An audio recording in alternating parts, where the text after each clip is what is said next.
dulu. Orang yang spiritualnya mateng, insya Allah nanti keberagamaannya juga dewasa dan matang. Dia akan jadi problem solver, bukan lagi troublemaker. Dia akan memberi solusi untuk kehidupan ini dan bukan sumber masalah. Oke, kita mulai. Yang pertama, kematangan spiritual itu dicirikan ketika kita tidak lagi sibuk mengubah orang lain, namun lebih fokus mengubah diri sendiri. Jadi orang yang matang secara spiritual itu perhatian utama dan pertama adalah dirinya sendiri. Saya ini masih kurang, saya ini masih lemah, saya ini masih butuh perbaikan. Nah, ini menunjukkan orang ini sadar dan matang secara spiritual. Tapi ada kan orang yang sebaliknya, sibuknya selalu nembak keluar. Orang itu ilmunya kurang, orang itu belum sadar-sadar, orang itu masih duniawi pikirnya, orang itu masih ambisius, selalu orang lain. Tadi ada ciri-ciri yang saya sebut, orang dewasa, orang macam-macam itu biasanya kan kita terus nembak keluar. Oh berarti orang itu belum dewasa. Oh berarti pimpinan yang itu nggak dewasa. Kita selalu sibuk nembak orang lain. Orang yang spiritualitasnya matang itu fokusnya ke dirinya sendiri. Aku sudah dewasa apa belum ya? Aku ini tanggung jawab apa belum ya? Aku ini sadar diri, tahu diri ndak ya? Aku ini sabar atau siap menerima proses apa enggak ya, dan lain sebagainya. Nah, orang yang lebih sibuk fokus pada perbaikan dirinya itu menunjukkan kematangan spiritual. Loh, apa menasihati orang untuk orang di sekeliling kita enggak penting, Pak? Penting, tapi pertama-tama bereskan dirimu sendiri dulu. Itu menunjukkan kematangan spiritual. Nah, ciri yang kedua, menerima diri sendiri dan orang lain sebagaimana adanya. Jadi kalau ini lanjutannya yang tadi ya, kenapa kita tidak harus sibuk dengan orang lain? Ya kita terima saja orang lain apa adanya. Kenyataan bahwa orang itu beda-beda ya kita terima, termasuk menerima diri kita sendiri.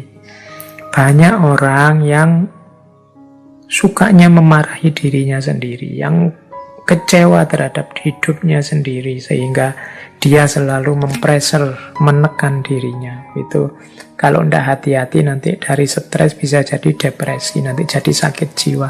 Terimalah dirimu apa adanya, juga orang lain.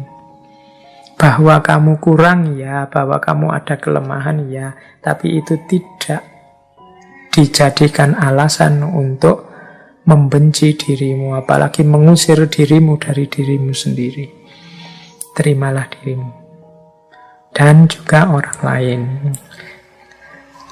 Orang lain juga harus kita terima sebagaimana adanya. Itu ciri kedua. Berarti kalau sudah bisa menerima diri, menunjukkan kita sudah matang secara spiritual. Terus yang ketiga, tidak lagi membebankan beragam harapan kepada orang lain dan fokus untuk memberi atau berbagi.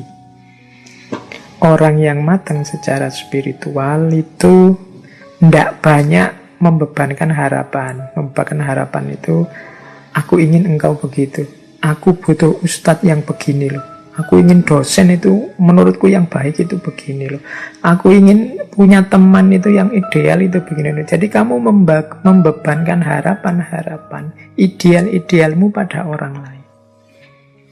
Ini biasanya terus menyusahkanmu, membuatmu kecewa sendiri. Dan juga jadi beban hidupmu. Misalnya kamu punya ideal teman yang baik menurut saya itu Pak, 1, 2, 3, 4, 5. Jadi setiap kali ada teman baru, kamu bikin rapot untuk temenmu itu bahwa oh dia ini ramah tapi jarang mandi, oh dia ini menyenangkan sih kalau diajak ngobrol, tapi kalau ke warung mintanya ditraktir terus. Kamu bikin rapot terus untuk ideal-idealmu. Ini namanya membebankan harapan kepada yang lain. Kemungkinan lahirnya kekecewaan.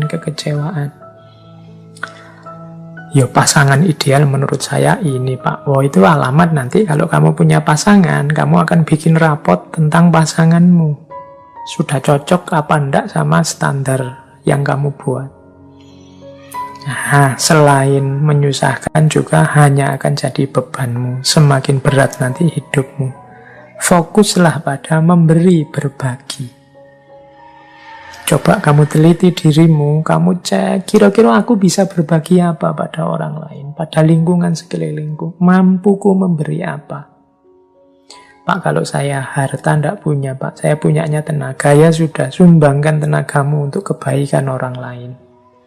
Pak, saya punyanya yo hanya ilmu yang sedikit-sedikit ini Pak, hanya ngaji Iqra itu loh Pak, saya bisanya. Ya, sumbangkan kemampuanmu ngaji Iqra itu, berbagilah kemampuan ngaji Iqra bagi yang belum bisa ngaji Iqra. Jadi sibuklah dengan apa yang bisa kamu berikan pada orang lain, bukan pada apa yang kamu inginkan dari orang lain. Nah ini orang yang semacam ini kategorinya berarti dia sudah matang secara spiritual. Jadi yang dia pikir hanya memberi dan berbagi pada yang lain, bukan mengharapkan, meminta pada yang lain. Ini mengurangi beban hidup dan juga efek kecewa dan susah dalam hidup. Kemudian yang keempat, orang yang matang secara spiritual itu mengerti bahwa apapun yang ditanam itulah yang dituai. Apapun yang dilakukan itulah yang dinikmati. Jadi ini rumusnya orang hidup itu famay ya'mal mithqala dzarratin khairan yarah wa may ya'mal mithqala dzarratin syarran yarah. Sekecil apapun kebaikan akan kita nikmati hasilnya, sekecil apapun kejelekan akan kita nikmati juga efeknya. Orang yang matang secara spiritual ngerti benar rumus ini, makanya dia hati-hati.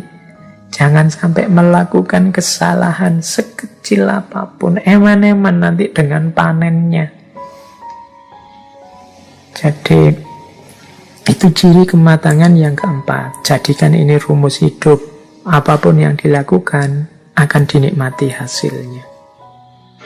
Karena hari ini kan kadang-kadang kita meremehkan tindakan-tindakan kecil yang menurut kita seandainya dosa itu ya dosa-dosa kecil. Alah Pak, cuma ngomong kotor jorok sedikit aja, enggak masalah lah. Yang lain efeknya keakraban yang muncul jadi luar biasa Pak ya, enggak masalah. Yo memang sih kalau kamu lihat efek keakrabannya jadi luar biasa, tapi bisa enggak kamu menjalin keakraban tidak dengan yang itu, yang kamu anggap dosa tapi kecil itu. Mbok nyari yang enggak ada dosanya. Kenapa? Karena sekecil apapun kekeliruan, kesalahan akan kamu nikmati, akan kamu panen hasilnya. Alah Pak, nanti tobat juga selesai ya. Tobat urusan yang vertikal. Yang horizontal kadang-kadang tidak tersangka-sangka. Ada, kalau dalam bahasa Hindu ada karma palanya. Jadi ada hukum timbal baliknya. Makanya penting bagi kita untuk hati-hati. Orang yang sudah matang secara spiritual biasanya ini sudah otomatis.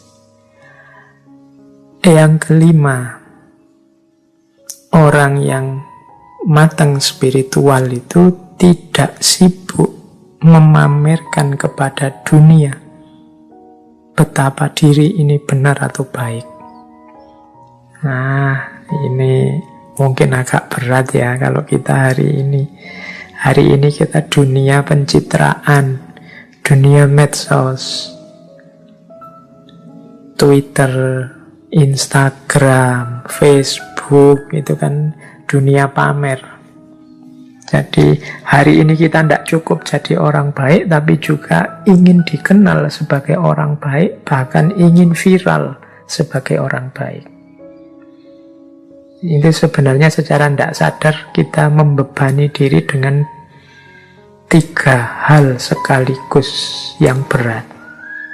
Menjalankan kebaikan itu ya sudah berat, tapi kita nambah beban lagi memamerkan kebaikan. Oh, ini tambah beban lagi, ingin menunjukkan. Itu pun kita masih membebani lagi, harus viral ini, harus banyak yang nge-like, banyak yang nonton, memviralkan kebaikan.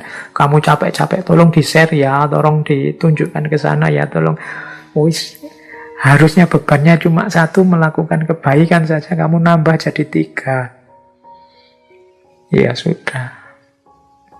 Tidak cerdas, tidak matang secara spiritual. Itu kalau versi ini loh ya, nanti saya jangan dimarahi. Saya cuma mengikuti teori ini. Betapapun memang memamerkan kebaikan itu bukan sesuatu yang positif. Bahwa orang melihat kebaikan yang engkau lakukan tidak masalah. Bahwa orang tahu engkau melakukan kebaikan tidak masalah, tapi jangan secara sengaja memamerkan kebaikan, menunjukkan pada orang lain bahwa kamu sudah melakukan kebaikan.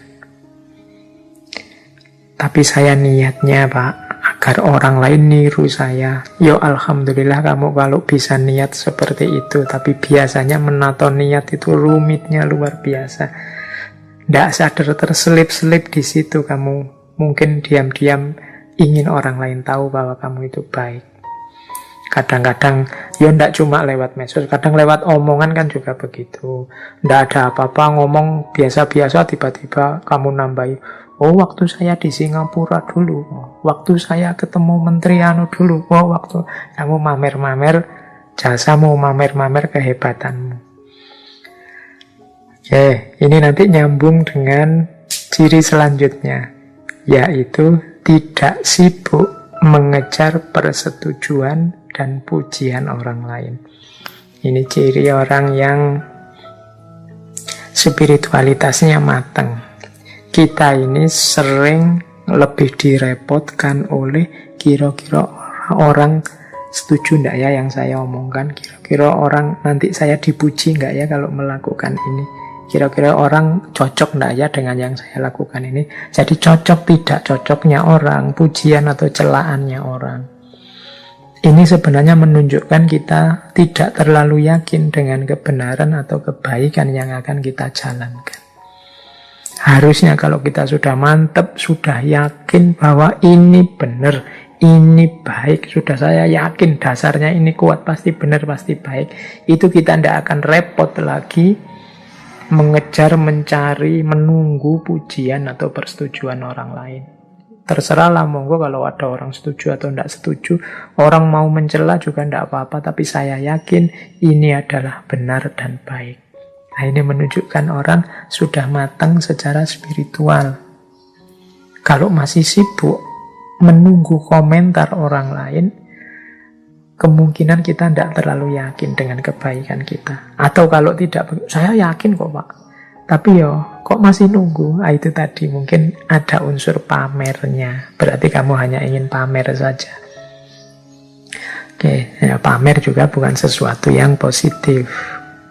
Sudahlah, bukan berarti kamu tidak boleh medsosan, tidak boleh upload di Instagram, Facebook, atau WA. Monggo dilanjutkan, tapi tata batinnya dibereskan dulu.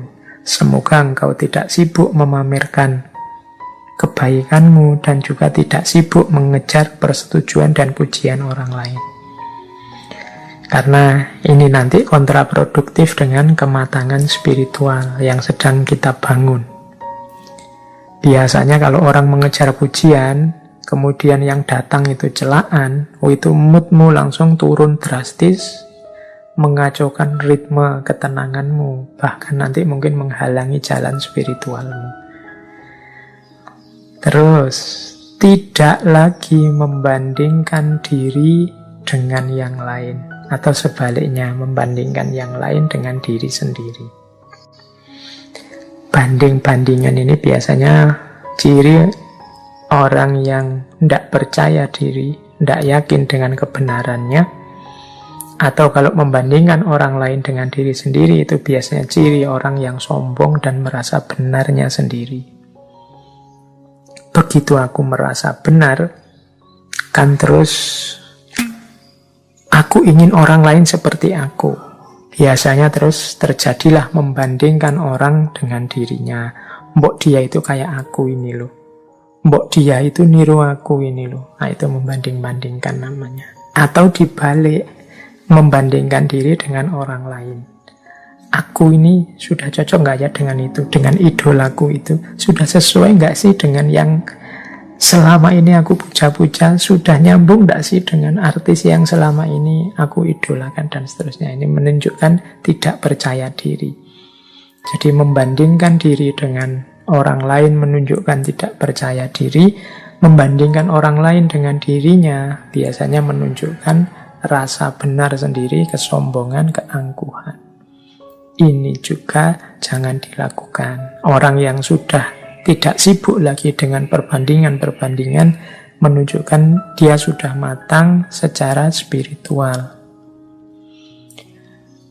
Oke, terus selanjutnya orang yang matang secara spiritual itu mampu membedakan kebutuhan dan keinginan. Dan selanjutnya mampu mengontrol keinginan. Jadi dalam hidup ini kita ini sering rancu antara kebutuhan dan keinginan. Makan itu kebutuhan, tapi nyari restoran mewah itu keinginan. Jadi minum itu kebutuhan, tapi harus merek minum tertentu itu keinginan. Mencari ilmu itu kebutuhan, tapi harus di kampus ini, atau harus lewat ustadz ini, atau harus lewat organisasi ini, itu keinginan. Jadi bedakan dulu deh, mana kebutuhan, mana keinginan. Bukan berarti tidak boleh keinginan ini, tapi keinginan ini dikontrol. Kalau keinginannya yang baik-baik kan tidak masalah, yang mendukung kebutuhan. Saya Pak ingin makan. Nah, makan ini kebutuhan. Dan saya kok ya kebetulan idolanya angkringan, maka saya ke angkringan. Tidak masalah. Tidak ada jeleknya toh Pak ke angkringan. Oke. Tapi mungkin ada keinginanmu yang tidak nyambung. Pak, saya ingin makan, tapi saya kok ingin makan di restoran itu ya, yang satu porsinya 1 jutaan itu. Nah, misalnya. Lah terus uangmu berapa? Modalmu berapa? Itu kan penting. Kalau memang tidak seimbang antara sekali makan dengan hidupmu sehari-hari, ya keinginanmu yang dikontrol. Jadi bedakan kebutuhan dan keinginan. Pak, saya ini butuh hiburan Pak. Hari ini kan semua punya HP, jadi saya mau beli HP. Boleh. Berarti HP-mu itu kebutuhanmu. Nah, sekarang keinginan. Kamu ingin beli HP yang apa? Kamu ingin HP yang speknya seperti apa? Nah, itu harus dikontrol. Disesuaikan dengan modalnya, disesuaikan dengan tingkat kebutuhannya. Kamu butuh untuk komunikasi apa butuh untuk main game atau apa? Kan itu nanti disesuaikan dengan keinginannya. Modalmu berapa? Uangmu berapa? Dan seterusnya. Nah, ini mudahnya kemampuan untuk membedakan kebutuhan dan keinginan. Bukan berarti tidak boleh orang menginginkan sesuatu, tapi kemampuan mengontrol keinginan itu nanti salah satu bukti kematangan spiritual. Tidak semua keinginan kita harus terpenuhi karena kita ini manusia. Ada keinginan yang bisa dipenuhi, ada yang tidak. Bahkan ada keinginan yang pantas untuk diinginkan, ada yang tidak pantas untuk diinginkan. Tidak pantas dalam arti, belum waktunya, belum saatnya. Rumusnya seperti tadi ya, kita harus sadar diri dan tahu diri sebelum mancang keinginan. Oke, terus yang terakhir, ciri kematangan spiritual itu tidak lagi menggantungkan kebahagiaan kepada hal-hal yang material. Nah, jadi orang yang spiritualitasnya mantap dan matang, itu kebahagiaannya tidak tergantung pada hal-hal di luar dirinya. Saat ini juga, detik ini juga saya bisa bahagia. Apapun yang saya miliki, materi apapun yang nempel pada saya. Itu namanya tidak menggantungkan kebahagiaan kepada hal-hal yang material. Nah, ini bisa dicek lagi di sesi filsafat kebahagiaan. Itu hampir semua tokoh filsafat kebahagiaan yang kita angkat itu tidak lagi menggantungkan kebahagiaan kepada hal-hal yang material. Dan justru itulah cirinya kematangan spiritual.